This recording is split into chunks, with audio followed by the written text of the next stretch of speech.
Zainab penguasa di pembalasan. Kepadamulah kami memohon dan menyembah, dan hanya kepadamu kami meminta, wahai Zainab. Bukan kepada Allah. Ini syirik bukan Bapak Ibu? Ini dari Iran Bapak Ibu. Sekali lagi, ini adalah fitnah yang dikatakan fitnah di akhir zaman. Di satu sisi mereka membantu dan menolong saudara-saudara kita, menghukum bangsa yang membantai Gaza dan Palestina. Tapi di sisi lain ini akidah mereka. Alaina khasatan di tim SPM Sahabat Peduli Memanggil, wa ida al-asatid wal asatidah al-mustaqimin wal mustaqimat li tarbiyatil Islam wa iqamati dinihi wa lahadil masjidil rahman, wa ila al-hadirin wal hadirat uhayyikum bi tahiyatil Islam. Assalamualaikum warahmatullahi wabarakatuh.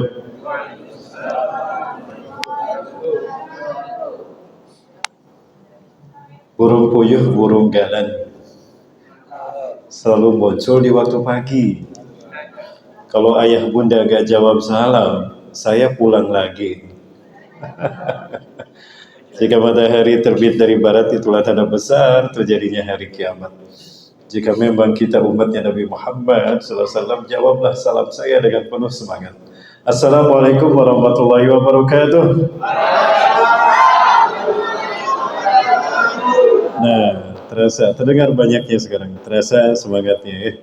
Cuma semangatnya campur marah kayaknya, tadi agak kencang. Alhamdulillahilladzi amara bi rusulil jamaah wa da'ana an yatafarraqa. Wassalatu wassalamu ala rasulillah jami'al ummah wa ala alihi wa sahbihi wa mawalah.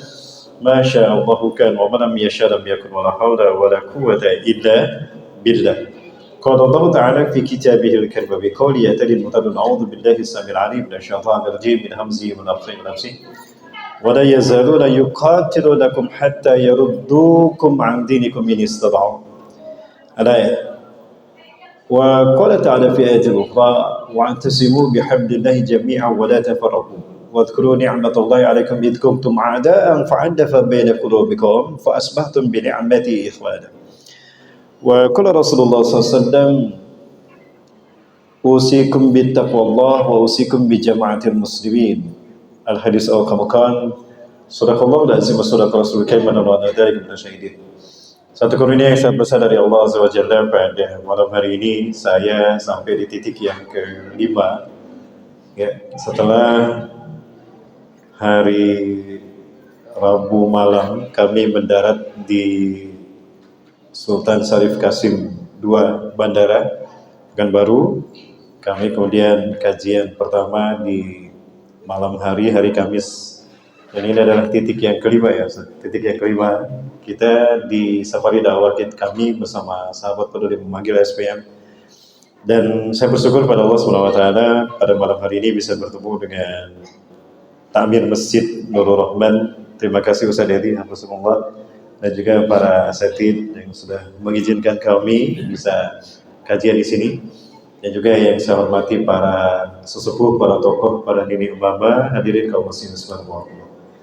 Bapak Ibu dan Rasulullah, tadi sudah disampaikan kajian kita cukup panjang. Mungkin nanti ada azan terlebih dahulu, azan Isya baru kita lanjut, dan sholat kita tangguhkan.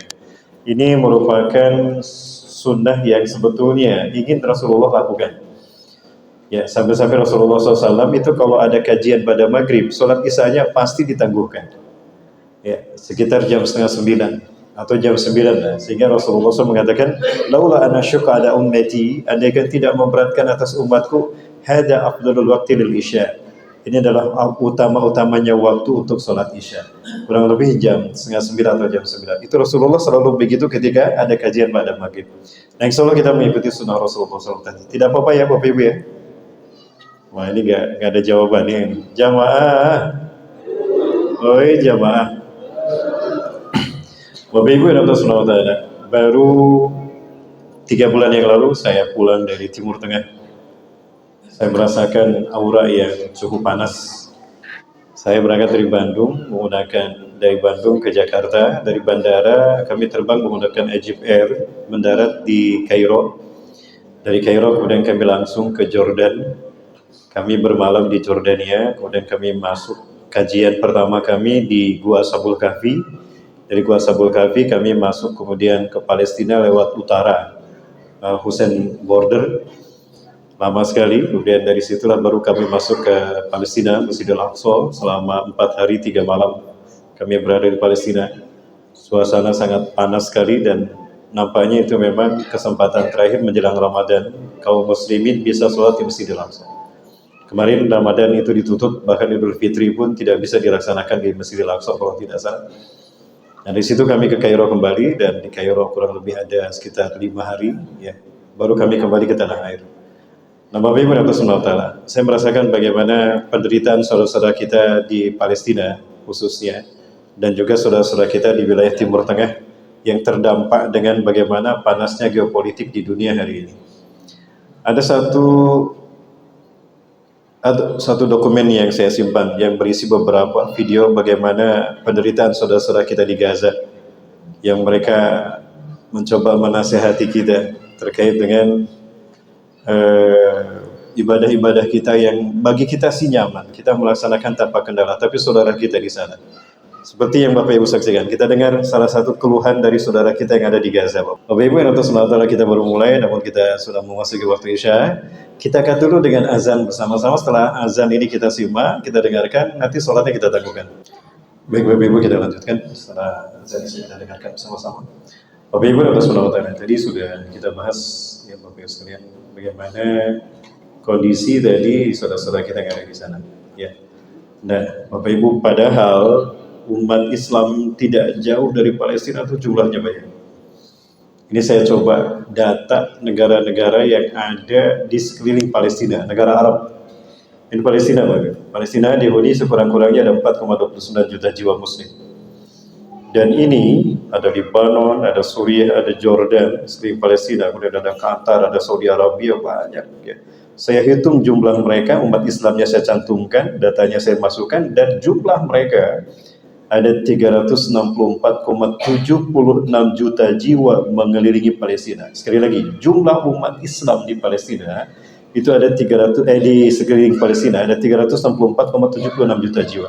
Dan di Palestina hanya 9,6 juta ya. Kok bisa masuk di akal tidak? 9,6 juta yang bantai Gaza, Palestina bertahun-tahun. Kemana ini yang 364 juta jiwa? Ini menunjukkan bahwa betapa rapuhnya umat Islam ketika berpecah belah. Inilah buruknya perpecahan. Ayatnya tadi dibacakan oleh kolega kita. Ya, ketika kita berpecah belah, kita berada di tepi jurang neraka. Wa kuntum ala syafa hufratin minan nar. Ketika kita berpecah belah, maka saat itu kita berada di tepi jurang neraka. Berhasil Barat dalam memecah belah umat Islam. Ya, dengan strategi klasik mereka. The fight, dipecah belah et impera, lalu dikuasai.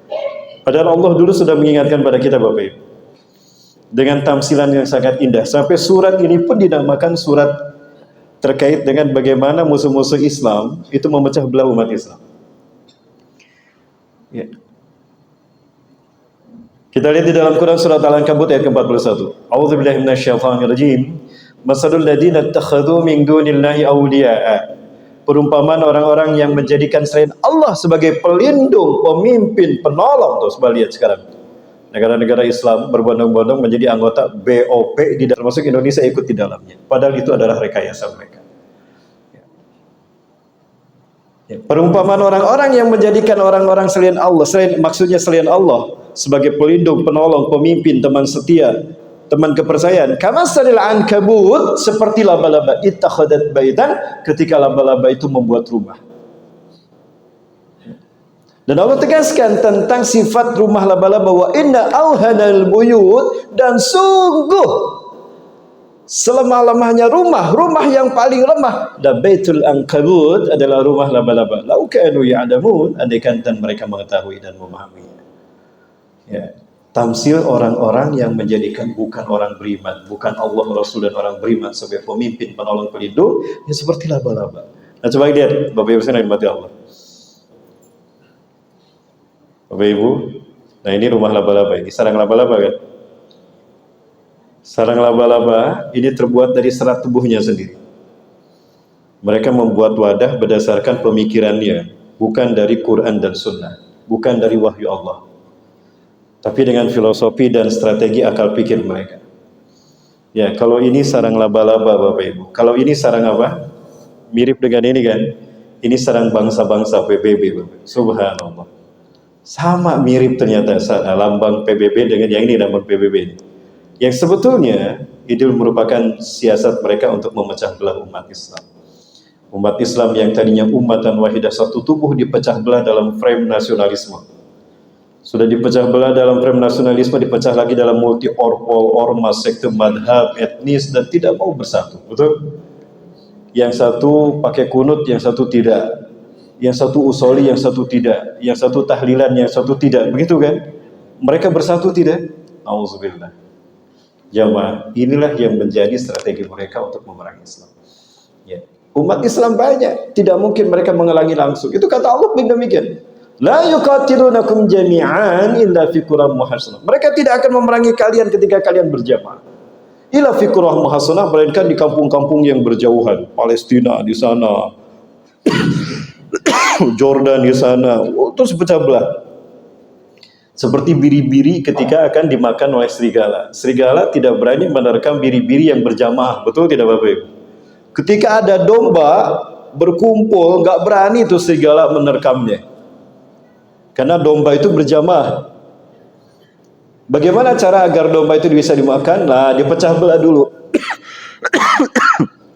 Bagaimana cara serigala memecah belah domba? Mengaum dulu dia. Serigala. Oh, ke sana berpecahlah domba itu. Ada yang ke barat, ke timur, ke utara. Dicaploklah satu-satu. Seperti itulah nasib umat Islam hari ini, Bapak Ibu dan Allah SWT. Nah, yang kita sayangkan, mereka adalah negara-negara yang menjadi pusat ketika Islam lahir pertama kali. Dalam arti lain, mereka adalah bangsa Arab. Kemana mereka? Kemana mereka? Bapak Ibu yang ada Allah SWT, sekali lagi ini saya coba perlihatkan pada Bapak Ibu bagaimana mirisnya ketika saya berada di sana, Bapak Ibu. Ya, melalui Rafah, ya, Mesir, perbatasan Mesir dengan Palestina, Rafah. Biasanya kami masuk lewat Ta'bah, saat itu kami berniat masuk Rafah. Di perjalanan kami transit ke beberapa negara Arab. Bapak Ibu coba lihat betapa melimpah ruah makanan mereka. Melimpah ruah buah-buahan, makanan. Mereka dekat jaraknya dengan Palestina. Apa mereka tidak menyaksikan? Sementara saya yang jauh dari Indonesia menyaksikan saudara-saudara kita di Gaza. 2 tahun bertahan hanya dengan hidup dedaunan, memakan dedaunan saya.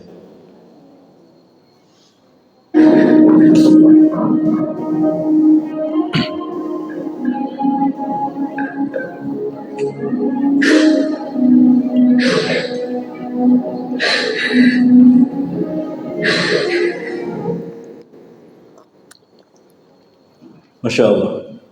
Saya sampai menangis Bapak Ibu. Ketika saya transit di sana, ini di tangan saya masih ada data saudara kita yang kelaparan selama 2 tahun. Di tetangganya mereka nyaman, aman, sejahtera, tidak ada sesuatu yang kurang. Berlimpah makan makanan di samping mereka. Ya, Allahu Akbar. Apa tidak ada ulama yang mengingatkan mereka tentang wajibnya menolong saudara-saudara mereka? Apa tidak ada ulama yang menegaskan kepada mereka tentang wajibnya menolong saudara-saudara mereka? Bukankah ada hadis yang mengatakan man istayqadha wa lam yahtam li amril muslim falaysa minni? Siapa yang bangun di waktu pagi dan dia tidak peduli sedikit pun atas penderitaan saudaranya, umatku, dia bukan umatku. Takutlah kita karena kita tidak peduli dan indolensi, acuh tak acuh. Pura-pura tidak tahu tentang saudara kita. Padahal kita tahu data di mana-mana, di Instagram, di HP, di YouTube, di mana, di TikTok. Tapi kita tidak peduli kepada mereka. Apa kata Rasulullah? Dia bukan umatku. Siapkan alasan hujah di hadapan Allah nanti di hadapan Rasulullah. Takut ketika Rasulullah tidak mau mengakui kita. Jamaah sekali lagi, ini kondisi yang saya saksikan di sana. Kita sudah sampai di perbatasan Mesir. Itu banyak orang yang ingin bawa bantuan ke sana. Nggak boleh masuk. Gitu. Ditahan, ditutup pintunya. Bapak Ibu yang dirahmati Allah, ada apa dengan bangsa Arab? Ya, ketika saya membaca sebuah hadis ini, pahamlah saya. Saya menemukan sebuah hadis di dalam kitab Sahih Muslim. Ini hadis saya perlihatkan pada Bapak Ibu. Ini merupakan jawaban kenapa bangsa Arab tidak mau seolah-olah menutup mata, tidak peduli, seolah-olah pemerintahnya, kalau rakyatnya saya yakin ada yang membela, ada yang membantu, tapi pemerintahnya. Ya. Coba kita lihat di dalam Sahih Muslim. Di rumah saya ada Sahih Muslim Syarah Syekh An-Nawawi. Ya, hadis nomor 5161. hadatsana Qutaibah ibn Sa'id, hadatsana Jarir an Abdullah al-Malik ibn Umair an Jabir ibn Samurah an Nafi' ibn Utaibah, ya, ibn Utbah, qala kunna ma'a Rasulillah sallallahu alaihi wasallam fi ghazwatin. Kami bersama Rasulullah sallallahu alaihi wasallam dalam satu ghazwah. Ghazwah itu peperangan di mana Rasulullah ikut berperang. Kalau Rasulullah tidak ikut berperang namanya sariyah. Nah, di sini Rasul ikut berperang. Qala, kemudian Utsbah berkata, ya Nafi' bin Utsbah berkata, fa'atan Nabiy sallallahu alaihi wasallam qaumun min qibalil maghribi. Kemudian mendatangi Nabi sallallahu alaihi wasallam satu kaum dari arah Al-Maghrib, Maroko, Afrika. Alaihim siyabus suf, mereka menggunakan pakaian dari kain wol. Faquhu, lalu mereka mengelilingi Rasulullah, mengerumuni Rasulullah SAW inda akmatin, di sisi bukit, di samping bukit, mengepung Rasulullah SAW. Ya. Fa innahum laqiyamun wa Rasulullah SAW qaidun, mereka berdiri mengelilingi Rasulullah SAW sementara Rasulullah SAW duduk.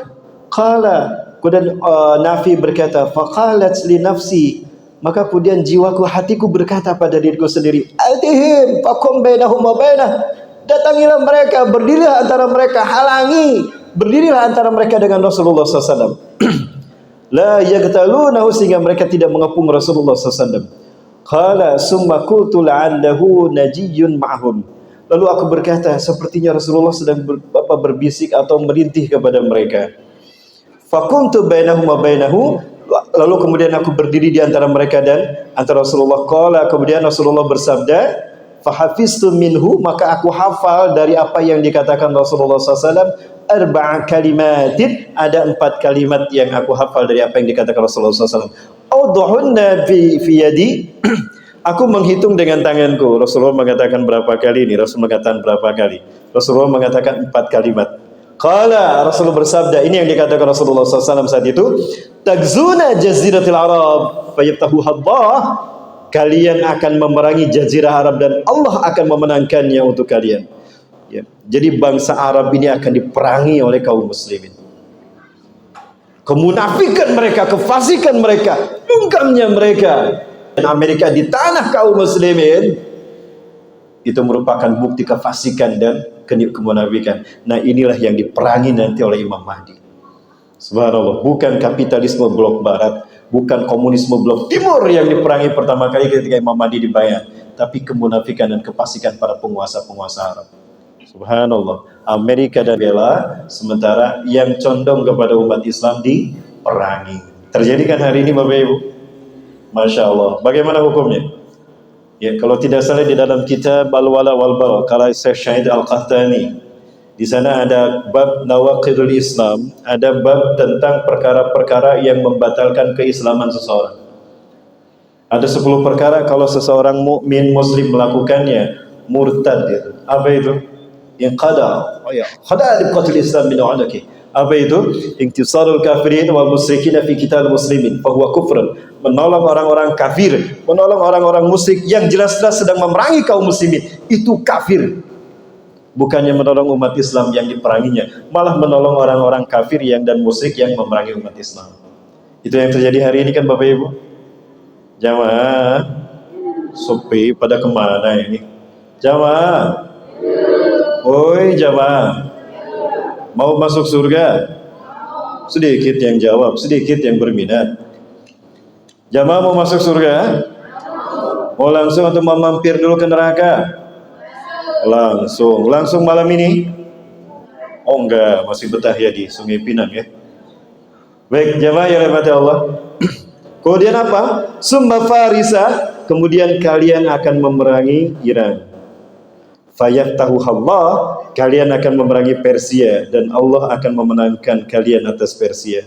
Summa tagzuna Rum, lalu kalian akan memerangi Eropa, Romawi. Fayaftahu Allah, Allah memenangkannya untuk kalian. Summa tagzuna Dajjal, kemudian kalian akan memerangi Dajjal. Fayaftahu Allah, lalu Allah memenangkannya atas kalian. Qala, ya, maka berkata Nafi bin Utsbah, faqala Nafi, ya Jabir, wahai Jabir, la nara ad-dajjal yakhruju hatta taftahal Rom. Aku melihat, aku memahami bahwa Dajjal tidak akan keluar sehingga Romawi dikalahkan. Nah, ini 4 peperangan besar yang akan dialami oleh kaum muslimin. Yang pertama ini sedang terjadi, jemaah. Jemaah, berarti kita berada di akhir zaman, benar-benar di pintu gerbang hari kiamat. Perang demi perang akan terjadi di depan kita. Allahu Akbar. Pertanyaan, kenapa bangsa Arab harus diperangi? Ini lihat buktinya Bapak Ibu. Saya tidak berbicara tanpa fakta. Faktanya saya perlihatkan pada Bapak Ibu sekalian rahmati Allah. Sesuatu yang saya sendiri miris. Saya menyaksikan karena saya memang ada di sana Bapak Ibu. Mirisnya saya menyaksikan bagaimana kemunafikan itu terjadi di depan kita. Allahu Akbar. Ada apa dengan mereka? Ada satu peristiwa yang namanya Riyadh Season. Dia itu penyanyi-penyanyi sekelas Jennifer Lopez, itu konser di depannya ditonton oleh orang-orang Arab yang nonton pakai sorban, pakai jubah. Allahu Akbar. Ada apa? Ada apa dengan Arab hari ini, Bapak Ibu? Dari sini saya paham, oh ini jawaban kenapa harus mengatakan tagzuna jaziratil Arab wa yaftahu Allah. Sungguh kalian akan memerangi kemunafikan bangsa Arab dan Allah akan memenangkannya atas kalian. Sekali lagi Bapak Ibu, saya tidak bicara tanpa data. Ini datanya Bapak Ibu sekalian. Bisa lihat sendiri. Saya sudah 3 tahun ini Bapak Ibu tidak boleh masuk Mekah Madinah. Saya datang ke kedutaan besar, saya sudah cerita berkali-kali. Tidak boleh umrah, tidak boleh haji, nggak boleh masuk. Ya, sementara istri saya boleh masuk dan jamaah boleh masuk. Padahal saya tour leadernya Bapak Ibu. Saya yang harus mendampingi jamaah dari Indonesia untuk beribadah di Mekah Madinah. Tidak boleh masuk, yang lain masuk semua, termasuk istri saya. Hanya saya yang tidak boleh masuk. Gara-gara saya menyerukan seperti ini, mengingatkan mereka untuk memboikot produk-produk yang memerangi, yang membantu saudara-saudara kita di Gaza. Inilah peta geopolitik di sana.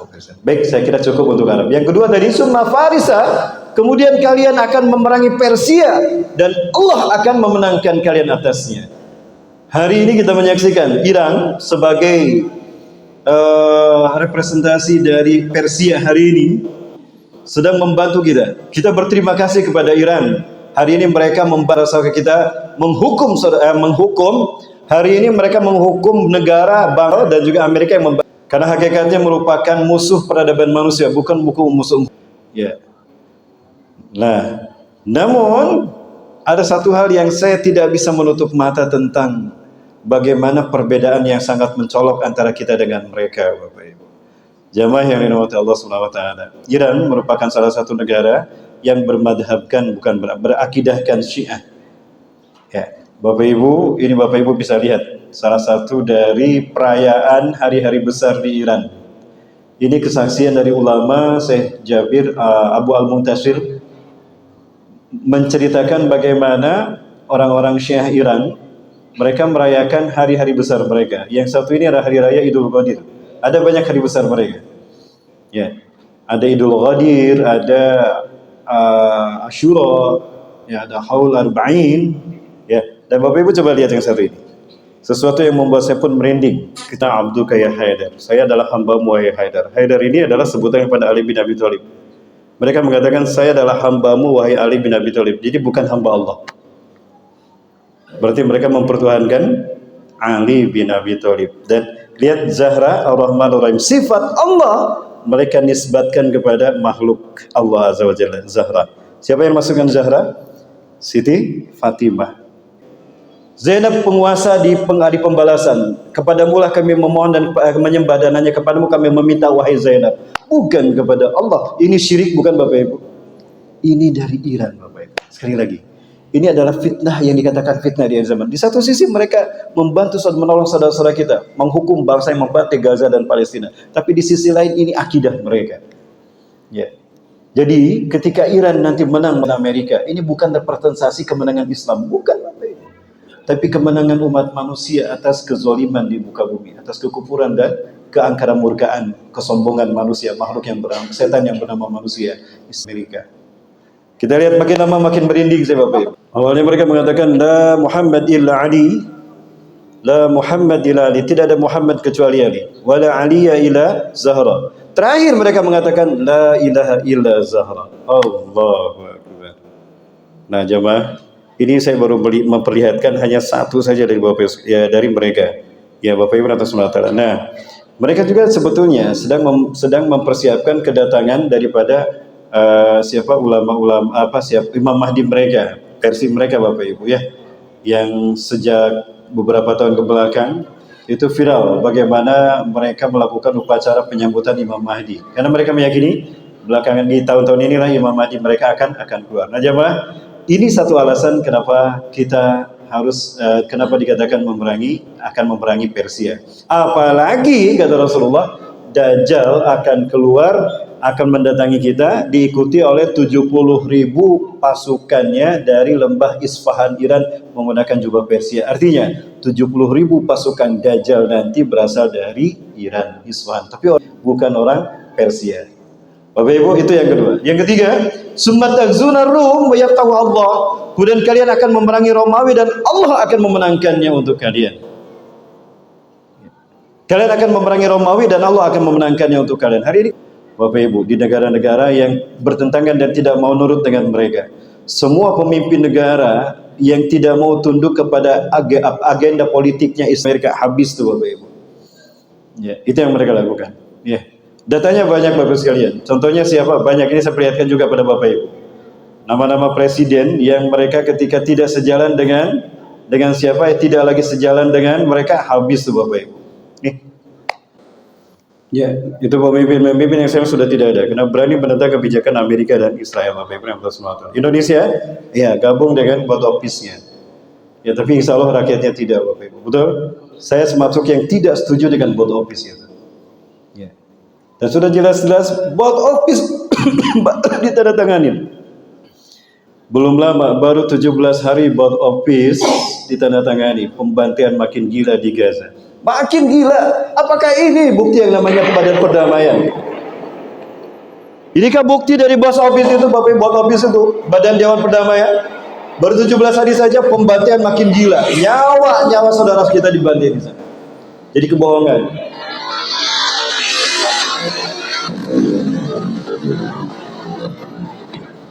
Maha benar Allah yang telah mengutus Rasulullah SAW yang tidak pernah berdusta dengan apa yang dikatakannya.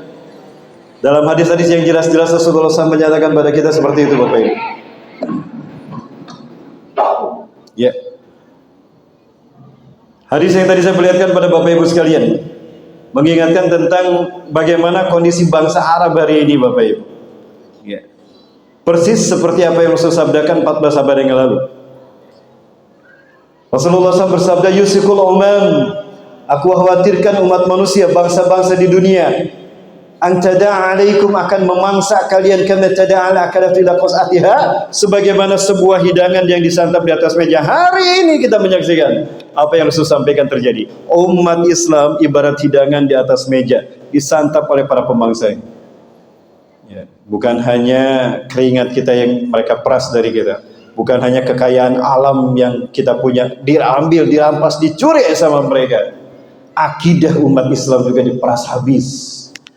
Ya, dengan budaya-budaya yang sangat bertentangan dengan adat, apalagi dengan akidah Islam. Tanpa daya saring iman dan Islam, umat Islam generasi muda menelan bulat-bulat apa yang menjadi produk-produk Barat, sehingga hilanglah nilai-nilai Islam. Umat Islam generasi kaum muslimin, Islam dan kaum muslim mengalami krisis identitas, disorientasi, tidak punya jati diri, menjadi objek dan kebiadaban musuh-musuh Islam. Allahu Akbar Bapak Ibu. Nah ini kata Rasulullah SAW. Ya. Faqala qailun, maka berkatalah seseorang dari para sahabat, wa min kilatin nahnu yawma idin, apakah pada saat itu kami jumlahnya minoritas ya Rasulullah? Apakah kami minoritas pada hari itu ya Rasulullah? Qala bal antum yawma idin katsir, bahkan jumlah kalian saat itu banyak di muka bumi. Tadi saya melihatkan Bapak Ibu. Di sekeliling Palestina ada 364,76 juta jiwa muslim Arab, tapi tidak punya kekuatan satupun. Negara itu tidak ada yang bisa menyelamatkan Palestina. Sampai Hasan al-Banna mengatakan Allahu yarham, beliau mengatakan, andai semua umat Islam Arab, bangsa Arab bersatu menyelamatkan Palestina, 3 hari selesai itu Palestina. Sekarang sudah berapa puluh tahun Bapak Ibu? 70 tahun lebih Palestina belum selesai, betul? Inilah buruknya perpecahan. Ibarat 5 jari tangan kita Bapak Ibu. Kita punya 5 jari di tangan kanan kiri kita, ya, yang bentuk dan ukurannya berbeda-beda. posisinya, letaknya berbeda-beda dan fungsinya pun berbeda-beda. Betul? Bisakah kita menjatuhkan musuh kita hanya dengan telunjuk?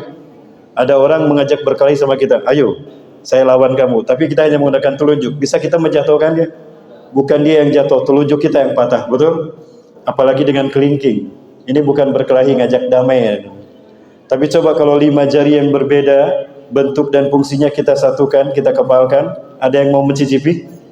Beginilah umat Islam. Kita beda ormas, kita beda madhab, silahkan Bapak Ibu. Jika memang masing-masing punya alasan dan dalil yang kuat, tidak masalah. Ada Muhammadiyah, ada Nahdlatul Ulama, ada apa lagi, ada PUI, ada Persis, ada apa lagi, silakan. Itu hanya wadah. Hanya wadah untuk bisa kita berkiprah kepada Islam. Mafi muskilah. Selama memang tidak bertentangan dengan Quran dan hadis, mafi muskilah, aman-aman saja, silakan. Bapak Ibu datang kemari menggunakan kendaraan, menggunakan motor. Ada yang bermerek Honda, ada yang bermerek apa lagi? Yamaha. Gitu ya, ada yang Daihatsu mobil, ada yang kan berbeda-beda. Apa masing-masing jadi sesat gara-gara tidak satu jenis motornya? Kan tidak demikian. Tapi ujungnya kan sama-sama sholat berjamaah di masjid ini. Itu Bapak Ibu. Nah, dipecah belahlah umat Islam dengan strategi klasik. Kemudian apa kata Rasulullah SAW? Walakinnakum gutha'un ka guthai sail. Tapi kalian ibarat buih di lautan. Ya, ka guthai sail. Ya. Yang namanya ombak di lautan tinggi menakutkan. Ketika sampai di pantai hilang tanpa jejak kan? Tsunami tinggi menakutkan. Tapi ketika sampai di darat hilang itu tsunami. Begitulah umat Islam Bapak Ibu. Besar tapi tidak punya kekuatan.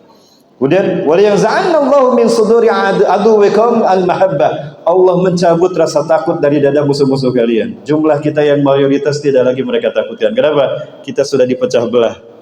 Jadi satu persatu bangsa ini dicengkram satu persatu, yang lain tidur dinabobokan dengan urusan-urusan dalam negeri. Kemudian ya, waliyaksifanallahu fi qulubihimul wahn, dan Allah akan membenamkan penyakit wahan ke dalam hati kalian. Faqala qail, si bertanya tadi berkata lagi, ya Rasulullah, famal wahnu, apakah penyakit wahan yang Allah benamkan kepada kami umat Islam? Qala, Rasul menjawab, hubbud dunya wa karahiyatul maut. Kalian cinta dunia dan takut mati, takut kehilangan pekerjaan, tidak mau berjuang membela Islam, tidak mau beramar ma'ruf nahi munkar, takut dimutasi, takut kehilangan gaji bulanan, betul? Takut kehilangan usaha sehingga bungkam 1000 bahasa. Padahal apa kata Rasulullah SAW? Man sakata anil haqqi fahuwa syaitanun ahras. Siapa yang diam saja ketika Allah dihujat, Rasulullah dinistakan, umat Islam diinjak-injak kehormatannya, agamanya dinistakan, dihinakan, dia diam saja. Dia fahuwa syaitanun ahras. Dia setan bisu. Kita tentu tidak mau dikatakan setan bisu. Na'udzubillah summa na'udzubillah. Bapak Ibu, di perbatasan kami menyaksikan seperti ini. Kontainer yang lama menunggu masuk, membawa bantuan untuk masuk melalui Rafah, perbatasan ke Palestina, itu tidak bisa masuk ke beberapa hari. Begitu masuk dihancurin, Bapak Ibu. Yang Bapak Ibu saksikan ini adalah masjid di mana nanti akan bertemunya 3 pasukan besar dunia, pasukan Imam Mahdi. Yang langsung Al-Mahdi Khalifatul Rashidah Muhammad bin Abdullah cucu Rasulullah SAW akan memimpin sholat berjamaah subuh di sini. Nabi Isa akan turun di masjid ini, demi Allah. Dan inilah pusat pemerintahan Islam terbaik di akhir zaman. Fustatul muslimin yauma tahdusul malhamatul kubra fi makan yuqalu lagudah. Pusat pemerintahan umat Islam di akhir zaman ketika terjadinya perang demi perang besar di dunia adalah di Gutah. Khairu madaini Syam, kota terbaik di bumi Syam. Disitulah nanti turunnya Nabi Isa alaihi salam untuk melaksanakan sholat subuh berjamaah.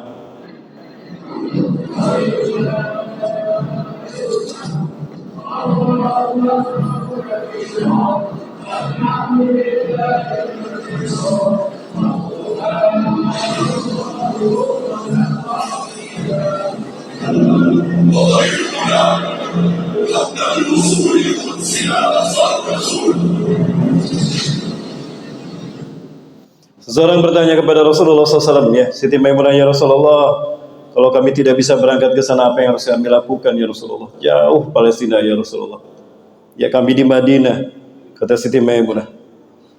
Sementara Masjidil Aqsa Palestina ada di sana ya Rasulullah. Kami tidak mungkin bisa ke sana ya Rasulullah. Apa yang harus kami lakukan? Nah, Bapak Ibu, waktunya masih ada atau udah habis? Masih ada? Closing.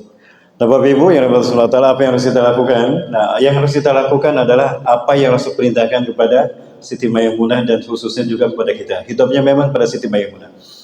Siti Maimunah mengatakan, ya Rasulullah, ada mengatakan bahwa Masjidil Aqsa, ini Masjidil Aqsa Bapak Ibu, luasnya 14,4 hektar. Ini dinding bagian utara, bagian barat, ya selatan, bagian timur. Ya, insya Allah bulan Juli kita akan kembali sholat di masjid ini Bapak Ibu. Luasnya 14,4 hektar. Inilah kiblat kita yang pertama. Inilah bumi Islam mi'rajnya Rasulullah SAW. Ya, tidak lama lagi masjid ini akan mereka hancurkan Bapak Ibu. Tapi insya Allah malaikat akan menjaganya.